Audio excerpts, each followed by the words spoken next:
Hello and welcome back to the Road to Champions League Glory with Bishops Stortford. This is episode 35, the mid-season update. So as you can see from the league table, we're doing alright. We're actually achieving quite well. So we've hit 30 points. We are sitting in 8th position in the league, just behind West Brom. And we're not too far off those European spots, which I know I'm thinking a season ahead of myself because next season was the realistic aim for that. But we've got a chance of maybe getting into those spots this season. So let's have a little look at how the team have played in the games since you were last with us. So you were last with us for that Everton game where we lost 3-2. And since then, we have done alright. We've won some big games. We've also lost some hard games, and by big results as well. Our wins have kind of been quite narrow, 1-0s, 2-1s, 2-0s, but our defeats are pretty big. So as you can see, we lost 1-0 to West Ham. 1-0, we beat West Brom 1-0, courtesy of a William goal. Then we went and drew 1-1 with Norwich, which was a bit of a disappointment because they were down to 10 men. Then we went to Swansea and beat them 2-0. But we went to Shrewsbury in the EFL Cup 4th round and beat them 2-0. Then we were very, very fortunate in beating Man City 2-1, courtesy of a penalty in the 71st minute. I thought we played well overall, but I'd probably said a draw was probably the fairest result on that one. But we came out with victory. Then we went to Watford and won 1-0. We did have a friendly against FC Romania just to keep the morale up, hopefully going into the Chelsea game. Didn't work because we lost 5-2. Then we went to Southampton and won 1-0. Then we played Liverpool. We went 1-0 up. Then they got back into the game and scored 3 goals, some very good goals as well, and beat us 3-1 at our place. Then we came up against Manchester United in the EFL quarter-final. Lost 4-0. Didn't deserve to do any better. We played pretty poorly. Then came across Arsenal. Lost 2-0, courtesy of an own goal and Andre Silva. We did beat Aston Villa 2-1, courtesy of a last-minute goal by Graham McKenzie, and then we've just recently beaten Bournemouth 2-1. So we go into this game against Crystal Palace on 2 wins. We're at home. We've been playing pretty well at home. It's kind of this game now against Crystal Palace. They are 16th, but there isn't that much points difference in it. There's a quite close amount of teams on quite close points there. We need to get another win just to get us on that 33 points. Push us closer to that 40-point mark. Let's have a little look at the players, how they're doing so far. Got a few injuries. Goals are mainly coming from Cho. Williams got 4. Eric Simo's got 3. He's not having the best of the season so far, Simo. He's in and out. Not ideal, but I think it's just second season syndrome. He is only 19 years old, so I've got to be realistic. Assists are coming from all over the park, but no one's really standing out on that one. Average ratings. Bossio's playing alright, to be fair to him. He's playing in midfield and he's also playing at left wing back. He's training in that position. He's doing right in that position now, and he's playing considerably better than I was expecting. Ganelli's playing well here when he comes in. Adam McCourt, always a regular, a 7 rated player, so I'm quite happy with that.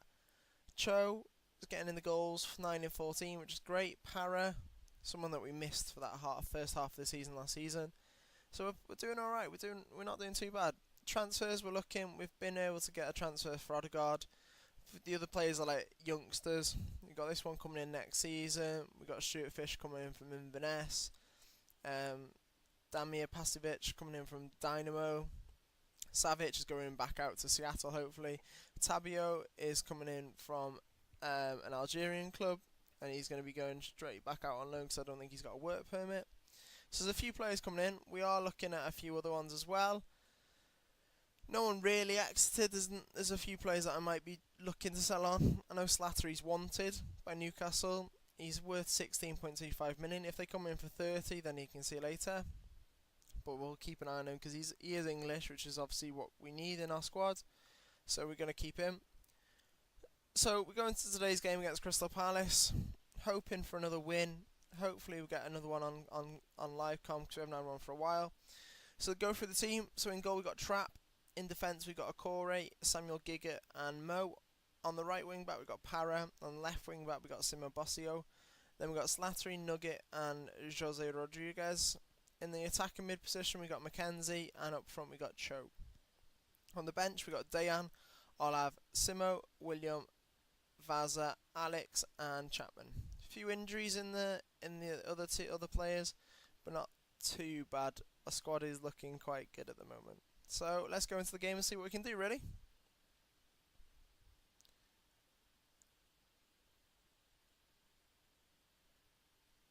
Taking its time. So we are kind of looking at bringing in a few new players, depending on how much the board give us for budget. Obviously, we're going to hopefully ask for a little bit more. We are doing quite well with our wage budget and our transfer budget. We haven't really spent loads of it, so we're keeping it quite trim. We're going to be looking at trying to bring in an attacking midfield position. I know I've got Odegaard, but I'm also going to be looking at trying to bring in a youngster. Also looking at trying to possibly bring in another youngster in centre mid and at centre back. So we're kind of going to go from there, really. I'm going to just slow this down a little bit. There is a youngster that I've been scouting pretty rigorously in Germany, playing for Schalke. But they want like 40-50 million at the moment, so I'm trying to get them down by just basically mentally getting in his head that I want him until he puts in a transfer request. I know it's unethical, but I quite like that way of just pestering. So we're going to kind of look for him, but then there's a few other players that I've got my eye on, looking at trying to bring it in. If I see that other teams are interested, because the boy that I picked up from Inverness, I only put an offer in because I could see that Man City were interested in him. So I thought if Man City were interested in him, he's got to be something good about him. So I put in an offer and was able to pick him up. Obviously the centre back from coming in from Dynamo, Arsenal put an offer in for him. I put an offer in to bounce it off, just because I thought if they're putting in offers, there must be something decent about him. So we are scouting them ourselves and keeping an eye on them ourselves, because going through the youth and sending our own scouts out. But if these teams are putting in offers as well, team are playing alright, not too bad at the moment. Mo's picked it up with Giggett. Giggett's passing on Bassio onto Jose. He's going to lose it though, unfortunately. It looks like Crystal Palace are on the counter, but no, we worked it back. Cho's got the ball. Cho's going to pass it to Mackenzie. Mackenzie's going to smash it into the top corner. Goal 1-0 to Bishops Stortford. So it was quite a nice little pass. Cho kind of waited. Then Mackenzie kind of runs onto it and smashes it into the goal. Nice little goal. We go 1-0 up. They haven't had any shots or anything yet. We've had a lot of possession, a lot of shots. Hopefully we can continue on this and get a few more goals, really. The 1-0 seems to be our best friend at the moment this season. We seem to have won quite a lot of games just by 1-0. So keeping our fingers crossed that we can increase our lead and increase the goal difference, really, because I think that is going to matter in the end of the season. I think there's a massive gulf between top 6 and below,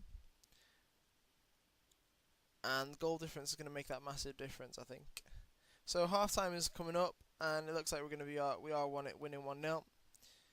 Team, some of them are looking switched off, some of them aren't doing great. We've played well. Yuan can't get too much out of them. I've got a few greens out of them, which is good. Hopefully we can continue on a upward direction in this second half. So the ball's come in, we're able to clear it. They've still got it back though, and the highlight is gone.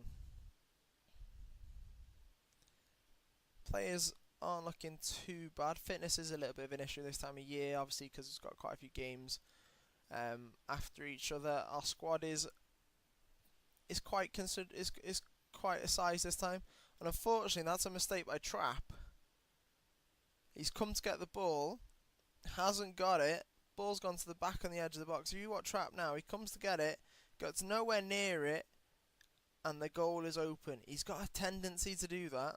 Kevin Trapp has got a tendency to run out and get the ball, and sometimes he misses it, and it's doing my head in. because Dayan didn't do that, and he didn't concede as many goals. Trap, sometimes he pulls off some amazing saves, but on other times he makes mistakes as well, which is really disappointing because I thought he's a quality keeper. And they've gone 2-1 up now, and they've only had 3 shots. We've had 16 shots, 1 clear cut, 2 half chances, and they're the team in the lead. And I would say that's because the momentum switched because of Trapp's mistake there. And I'm not really happy about that. So we are 2-1 down. We're going to have to do something about this. We're going to go from control to overload just to kind of get a bit of switch back on it. Nugget's going to come off and Simo's going to come on. Olav's going to come on instead of Para. Mo's going to come off instead of Vaza. Mo's had a few rubbish games as well. So I don't know if this is going to make any difference. Really disappointing because we've controlled this game really well. We've had possession, we've had shots. They've only had 4 shots and they're going to win the game by the looks of it. Unless we get back into it all of a sudden. This is really disappointing that we're going to lose 3 points due to a stupid mistake by the keeper. Yeah. And there's the third one to make it 3-1. As you can probably hear in my voice, I'm a bit shocked and really, really disappointed because we were doing so well. And again, you look at stats, we've been robbed. Literally robbed. We've had 18 shots, 6 on target, 3 half chances, 1 clear cut. They've had 2 clear cut and scored them. And the team are playing shocking. You wouldn't say we're in the position that we are in the league. You'd say we're back where we were last season. That's a rubbish result. Kevin Trapp, I can announce now, Kevin Trapp will not be playing for the next game. Because even though it's come out as a 6-8, I saw what he did there, and that wasn't great. It's not what I want. He's got a has he got it on his thing as well? A tendency to come out. No, player traits.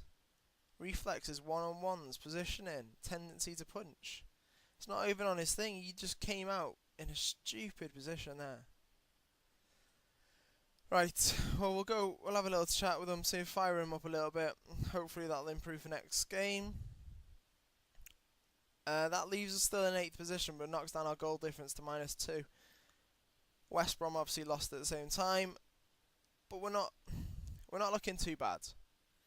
If I'm realistic, if someone said that you'd be in 8th position at January, then I'd have probably said, yeah, okay, that's good. Where I kind of want the top end of where I wanted to finish, so I'm pretty happy. So next time you'll be with us, we will have been through January. Obviously we've got Martin Odegaard that is coming in, so hopefully he'll be able to make a difference for us and give that a little bit more attacking threat in that attacking mid position. And we'll see who else we can pick up. If we might not be able to pick up anyone, but might be able to pick up 1 or 2.